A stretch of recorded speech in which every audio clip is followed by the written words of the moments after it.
Good evening, and thank you for giving up this absolutely beautiful evening to listen to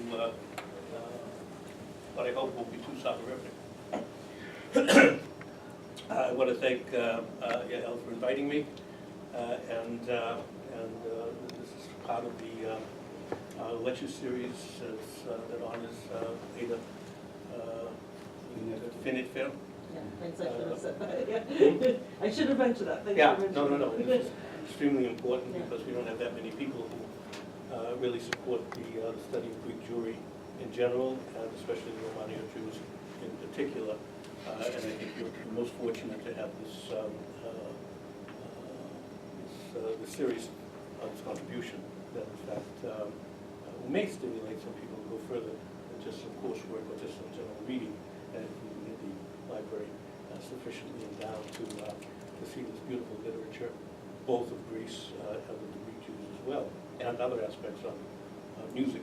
I know in Cincinnati, in the classics department, we have a modern Greek collection, which is absolutely phenomenal. Since the Fund supports it, the classics department is just oozing in money, and whatever we ask, they'll buy. So the modern Greek collection is huge in music, as well as mostly all modern scholarship, as well as literature that has become part of the collection. In any event, I thought I'd divide this into three parts, since it's supposed to be on the Greek Holocaust. So I want to give some of the background before the war. Then the middle part will be the destruction during the war, which I will do very short because it's sufficiently available, and it's too depressing to go into too much detail in it.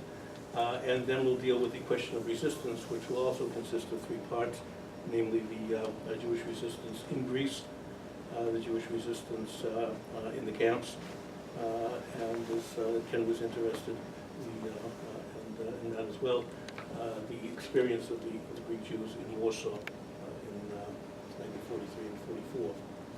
But first, to begin with, for those of you who don't know Greek Jewry, there are two significant sections of Greek Jewry, and the one that Ada was interested in was Romanian Jewry. And the question is, what is Romanian Jewry? It's very confusing, at least to most people, and it turns out, since number 3 is basically a Jewish number before it was co-opted by our sister religion, or daughter religion, there are the Greeks who spoke Greek, since the Greek verb Hellenizo means to speak Greek. So anybody in the ancient world who spoke Greek was a Hellenist. Later the Christians turned that into the word for pagan, but that's beside the point. In any event, there were millions of Greek-speaking Jews throughout the Mediterranean, because that was the dominant culture from Spain to Mesopotamia. The Romanian Jews did not come into existence until Caracalla, at the beginning of the 3rd century. The Emperor Caracalla made all free people in the Roman Empire citizens. Okay. Then they could become Romaniots, that is, Roman citizens. And they would take names like Politis, family names which are still used today amongst Greeks, identifying the fact that they're part of an ancient Greek tradition that melded with Jewish tradition in the Hellenistic period and continued through the Middle Ages and even through the Ottoman period as well, until the modern period.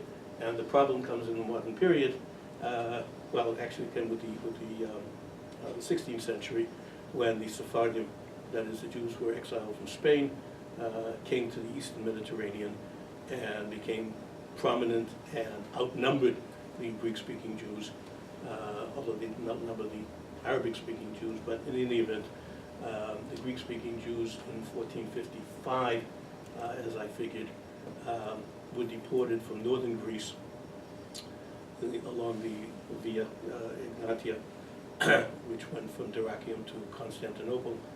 They were all deported to repopulate Constantinople, which had fallen to a population of about 50,000 and had to be repopulated by Mehmed II. And so he took all of the Jews in northern Greece and western Asia Minor that were controlled by the Ottomans, and also Greek merchants and Armenian merchants, and used them to produce an urban population for his new capital. And by the end of the 16th century, 15th century, 1477, I believe the census was, the Jews constituted about 10% of the population of what was now called Istanbul, which is the Turkish Turkification of the old Greek. Where are you going? I'm going to the city, Metropolis, which becomes Istanbul because the Turks can't pronounce a P. Much like the Arabs. It's a general problem in those kinds of languages. Now, the modern emergence of Romaniot, since the Sephardim dominated, if you will, in Salonika and in the north, came after pretty much after the establishment of the Greek state in the north, after the Balkan Wars, and the Jews had to learn Greek, and this was nationally dictated by the government. So they learned Greek in schools, they had Greek teachers in schools, they learned Greek history, and that'll be important for us a little bit later. And then later, after the war, when the survivors, the handful of survivors returned from the camps, and the other ones came down from the mountains who already knew some Greek, then all of the Jews became Greek-speaking, at least publicly, all of them. And minority still continued to speak whatever native languages or ethnic languages that they had, whether it was Italian in the islands or Spanish or Judeo-Spanish in the north or in Athens. And so they all tend to call themselves now Romaniot, except for those who revive, if you will, their Sephardic identity. So Romaniot is kind of a mixed bag, and I got a paper on that in Russia, which was as confusing as the situation itself. But we won't talk about that. Young people have to get their papers, especially in the disciplines that they learn. All right, so the word Romaniot ultimately means a Greek-speaking Jew of Roman citizenship, which is important because the Jews of Ashkenaz, that is of the Rhineland, as late as the 12th century, were still subject to Roman law, the Theodosian Code. So these things continue, if you will, legally. And in Russia, the Russian laws were based on the Justinian Code, which in fact had their own restrictions on the Jews that were allowed into Russia while the empire existed. All right, so much for the preface, if you will. Now, since the Sephardim dominated in the north, and Salonika is the main story, if you will, of the Jews of Greece, since basically, demographically, they outnumbered everybody else. And Salonika also had a majority of Jews really until World War I. And Judeo-Spanish was spoken in the port. Non-Jews learned Judeo-Spanish just to communicate with them and function within this huge economic complex that they had. And the Jews actually published polyglot newspapers, I think four languages. Let's see, there was Greek, Spanish, Judeo-Spanish, Hebrew, Bulgarian, and Turkish. So it was five, if you will, some of them. So it was, in fact, a very polyglot community and a very polyglot city based on the domination, economic and social domination of the Jews in the city. From 1912 to 1922, we know that with the decline of the Ottoman Empire and finally its dissolution, the Asiatic Greeks, whether they were Greek-speaking or Turkish-speaking or whatever, were forced out of Asia Minor as part of this exchange of populations, which wasn't really an exchange of populations, it was a forced migration part of the new Turkish state. And what this did is it brought over 1 million destitute Orthodox to Greece, as opposed to about 400,000 Turkish Muslims, and Sephardic, not Sephardic, Dunne, who were Jewish followers of Shabbatite Tzvi's movement, Messianic movement of the 17th century. They were forced out and they resettled in Istanbul. So Istanbul consisted of now this new Dunne population, the descendants of all of the northern Greek Jewish communities who were expelled or moved, if you will, in the middle of the 15th century, and the Karaite community, which was a dissident Jewish group that,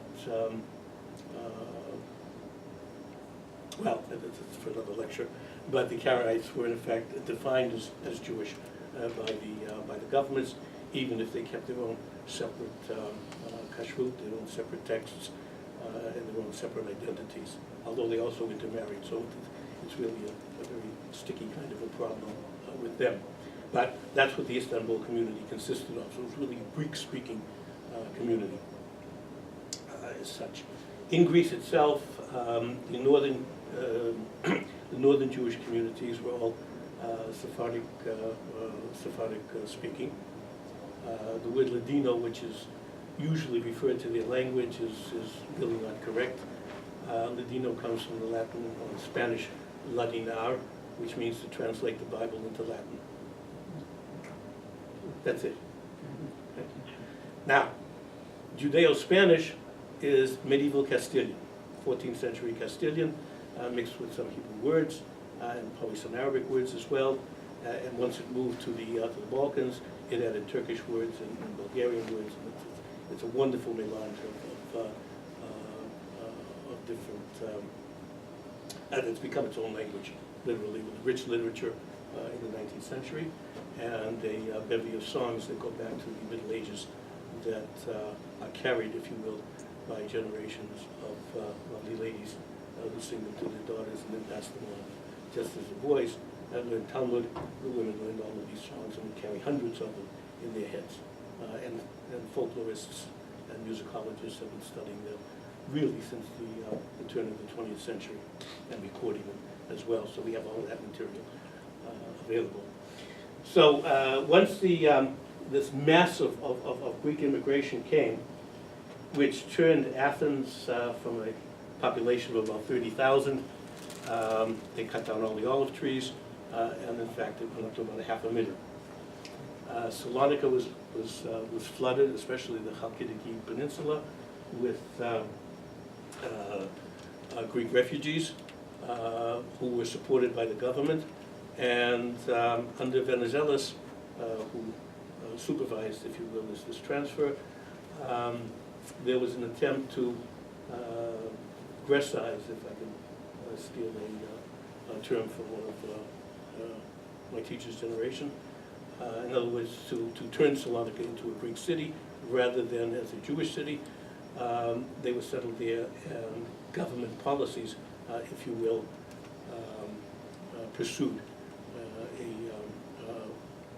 Grecization of the city, including laws eventually against closing the market on the Sabbath, opening the market on the Sabbath as opposed to traditionally it had been opened on Sundays, and so they want that, and other elements that reduced Jewish influence in the city. And now that the Jewish population, instead of being a majority amongst the three ethnic groups that were there, now became, if you will, the largest minority within the city, superseded by all of these Asiatic Greeks who came in and was spread over northern Greece in order to turn this area into a Greek culture. And that really continued through World War II, this problem of trying to make northern Greece into Greek.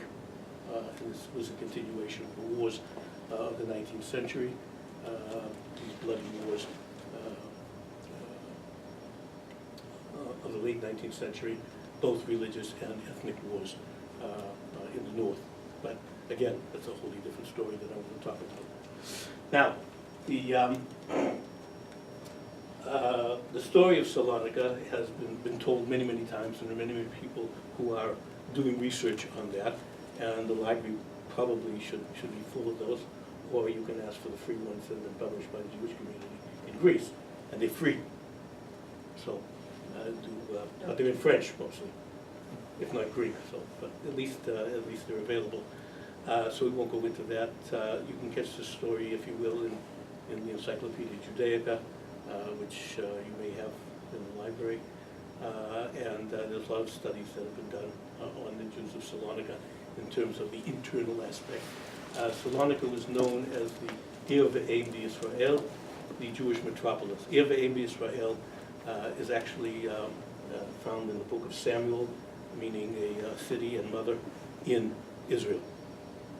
And I've always had wondered, you know, since the word metropolis only shows up in Greek literature really in the, I think in the late 5th to 4th century, doesn't show up before then, if, you know, where its origins, if you will, are.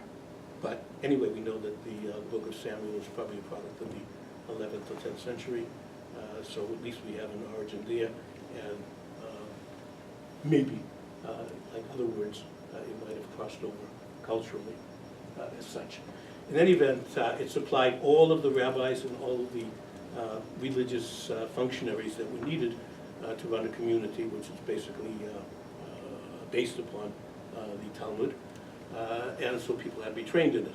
So they had dozens of yeshivas and in Salonika, where they were taught all of this law, and the good ones just kept going on in postgraduate study, and the ones who were more than mediocre became these bureaucrats who went all through the Balkans and elsewhere. And the dumb ones, you know, would go and do their, you know, 12 hours work a day, and then spend an hour or so in the synagogue learning, if you will, from this traditional law. And this is basically how it was in Eastern Europe, and it was there as well. So this was the center of the Sephardic world, with branches in all of the Balkan states, and also with a continued interest in the land of Israel, where the elders went to retire, as people still do today, except usually from the United States, if they can afford it, or France, if they can't afford it because they're all rich. At least they won't be. Well, anyway, let's leave that alone. Boycotts at the beginning. This aspect then meant that there were thousands of rabbinical students, hundreds of rabbinical teachers, and the rest of the city of maybe 60 or 70,000 consisted of a middle class, a very effective middle class, with tentacles all throughout the Balkans, and thousands upon thousands upon thousands of poor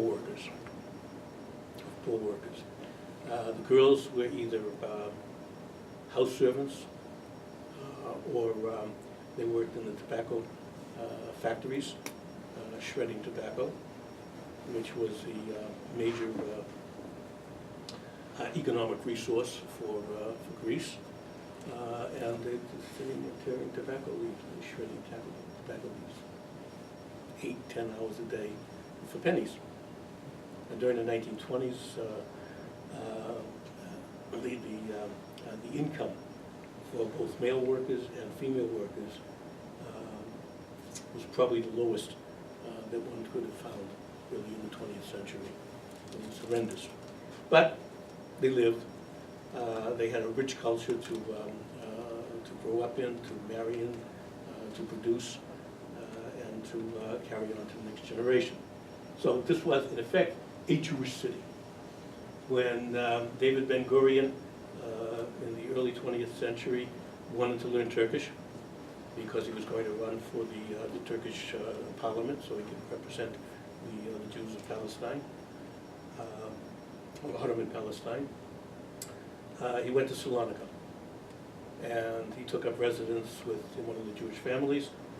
And later, you know, his wife recorded, or he himself recorded, that he regretted not learning Judeo-Spanish, but learned Turkish instead.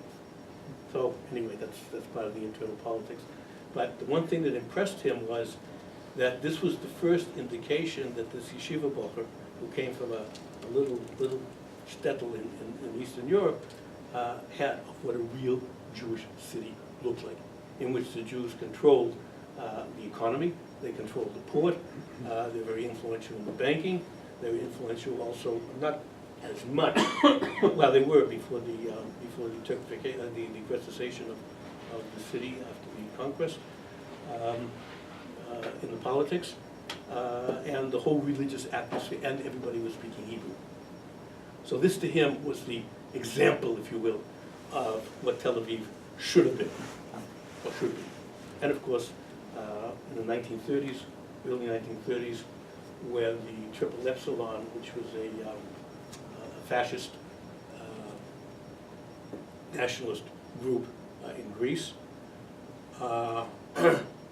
that was supported by the Nazi government. With 1931, they were sending money to Greece in order to stimulate this group to perform anti-Semitic acts.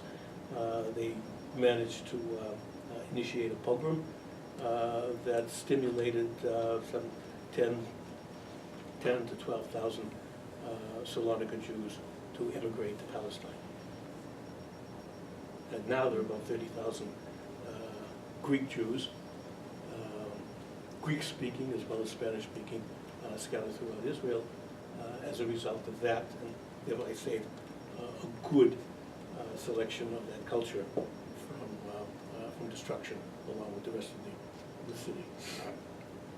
Now, the internal politics of the city and its relationship to the Greek government, with a hostile bureaucracy, and both the local government also, which was interested in, what should we say, acquiring land from the Jewish cemetery, which had over 100,000 graves in it, going back to the 16th century. And they wanted to take part of that in order to expand the Turkish Polytechnic school into a university. And that competition continued all the way through to 1942, when the Jews finally sold, if we can put that in parentheses, not parentheses, exclamation points, the cemetery to the city. In return for the return of the Jewish males who had been forced into labor for the conquerors, for the occupiers. So that, in effect, is the disappearance, if you will, of the Jewish graveyard, which was recycled completely by Greek contractors. And you can still see piles of these wonderful gravestones, which are about as big as these tabletops, these huge stones, going back to the 16th century, stacked up in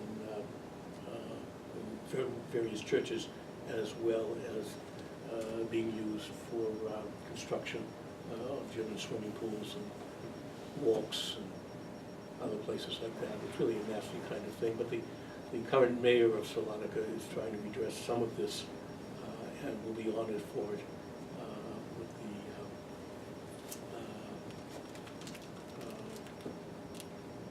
a prize in New York this June. So that, in effect, at least will, but there aren't that many Jews to enjoy this, but at least it will remind the current Greek population in Salonika that there is a glorious chapter, if you will, in its history that was occupied by the Jews. And one can find scattered remnants of Jewish monuments all over the city, but we can talk about that a little bit later if you find it.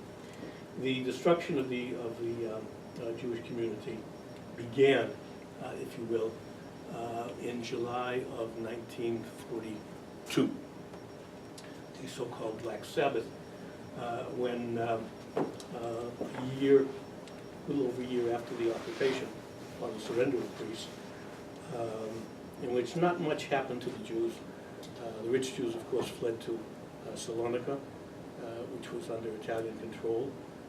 Greece itself was divided into three parts, Thrace and part of Macedonia, well, the Greek part of Macedonia were given to the Bulgarians, who would want an outlet to the sea, and they proceeded to vulgarize, pun intended, these areas with the murder of Greek priests and the forced migration of Greek peasants, and the massacre of Greek peasants when they made the mistake of revolting.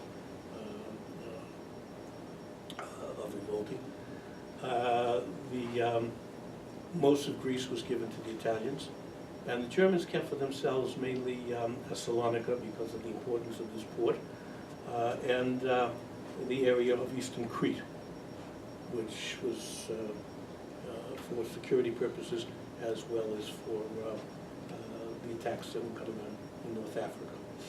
The rest of it was given to the Italians. Which meant that the main body of the Jewish community was in Salonika, which the Germans had been studying and were well aware of, and were planning to make it disappear.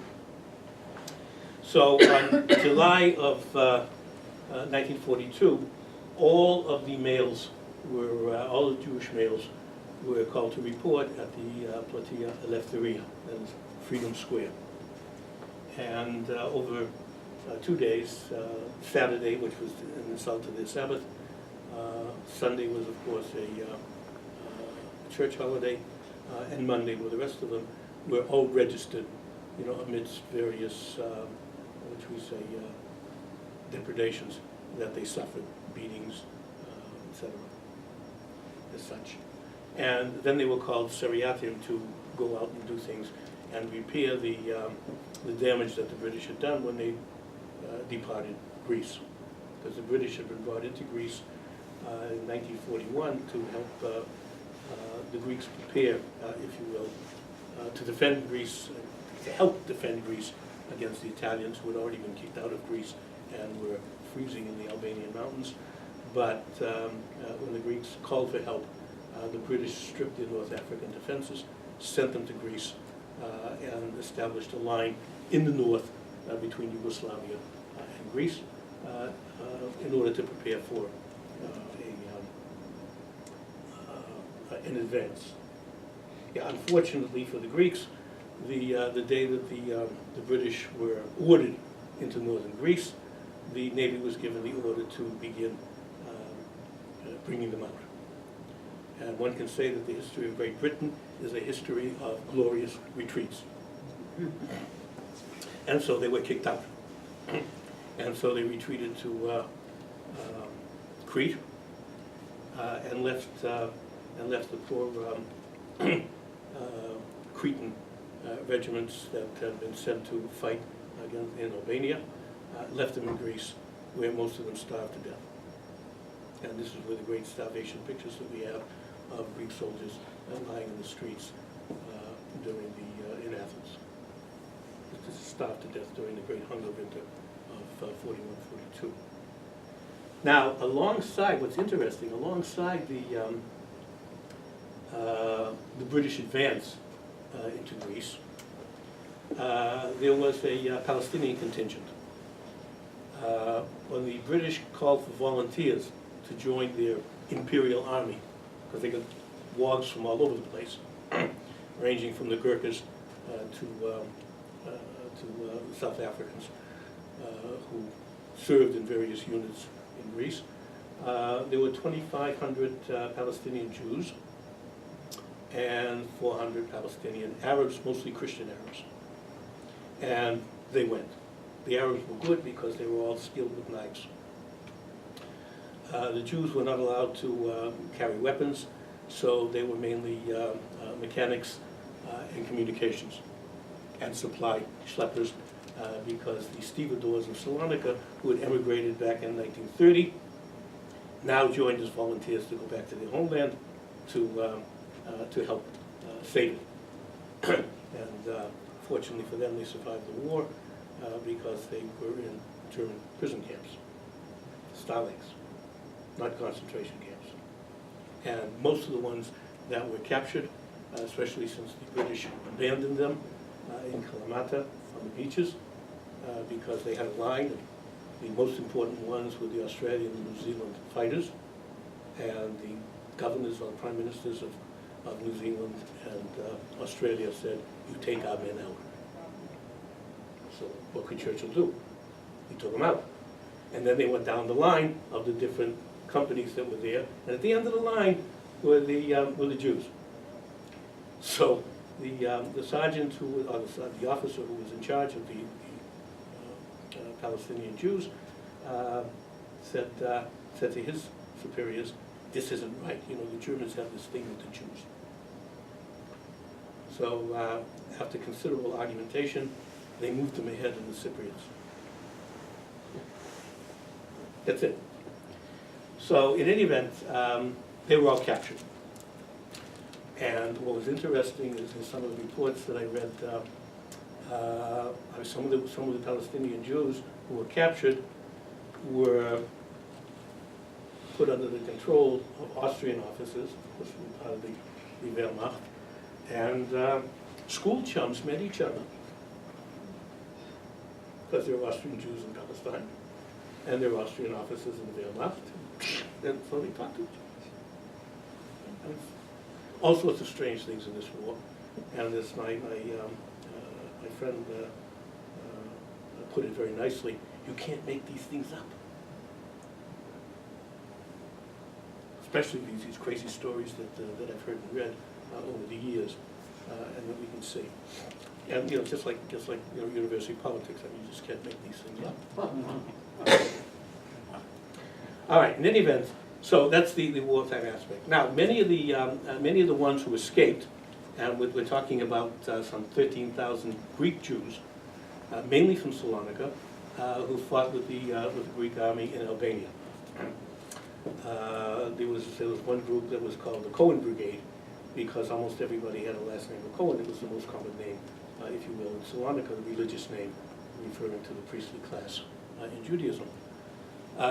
So the problem with that brigade is they happen to have an anti-Semitic Greek officer in charge who had no compunction of doing to them what the Greek officers did to their own fellow countrymen, which is basically what the French did to their men in World War I. They sent them off to slaughter. So in any event, the Greeks who are generally, what should we say, fighting mad, which borders on well, we'll leave that off for the time being. You can read the literature by Kazantzakis and others on Greek soldiers who just go absolutely berserk. That the Greeks succeeded in establishing a new record for a bayonet charge against machine guns of 200 yards. There was one Greek group in Crete which charged the German paratroopers